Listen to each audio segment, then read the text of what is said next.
జీవి ఆంజనేయులు గారు. ఈయన ఏం పని చేయలేదు, ఆయన చేసిండు. ఏ సిమెంట్ రోడ్లు లేవు, మట్టి రోడ్లు లేవు, ఏం లేదు. డెవలప్మెంట్ ఎంత ఏం లేదు. గెలిచినాక ఒకసారి కూడా వచ్చిండు రాలేదు. ఆయన మరి తిరుగుతానే ఉండ వస్తానే ఉండ అన్ని పనులు చేస్తాడు. ఈయన అసలు ఎవరిని కూడా పడుచుకోడు, ఏమి చేయడు. ఆయన ఎట్ట వచ్చింది ఆయన చేసుకుంటాడు. మా మండలం మొత్తం సమస్య నీటి కొరత. తీరుస్తానన్నాడు, ఏడు తీర్చిండు. బొల్లాపల్లి చెరువు లిఫ్ట్ వేస్తాడు, వేయలేదు. ప్రాజెక్ట్ చేస్తాడు, చేయలేదు. సిమెంట్ రోడ్లు వేస్తా మీకు అన్ని డెవలప్ చేస్తాడు, ఏది చేయలేదు. అసలు వచ్చిన దాఖలాలే లేవు.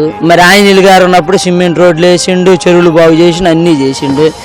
ఏమీ చేయలే. మరి అది ఒంటెద్దు పోపడ. ఆయన నచ్చిందే జాతర, ఆయన నచ్చిందే పోతాడు. అంతవరకే కానీ ఇది చెయ్యాలి ప్రభుత్వం, ఆయన రూటే ఆయన జనాలు కలుపుకొని పోవటమే, డెవలప్ చేద్దామే ఏం లేదు. అదే అంటే నేను చెరువు చేసా ఎనకొండ కానీ ఇదే చెప్పతాడు. అంత మించి ఏమి లేదు మా ఎనకొండ. నాకు తెలిసి అయితే ఓడిపోతాడు అనుకుంటున్నాను. ఆయనకు వచ్చిన 30,000 మెజార్టీ పోయి మళ్ళీ ఆయన వెళ్ళిపోద్ది అనుకుంటున్నాను. 30,000 మెజార్టీ నేనే